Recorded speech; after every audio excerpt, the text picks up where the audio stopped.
قل أعوذ برب الفلق من شر ما خلق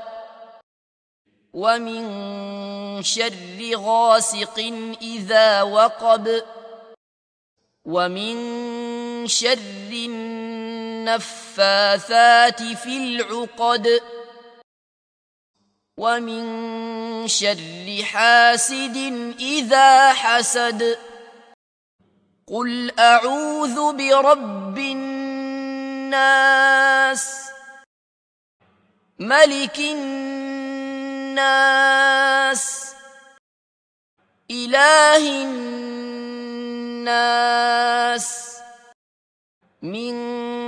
شر الوسواس الخناس الذي يوسوس في صدور الناس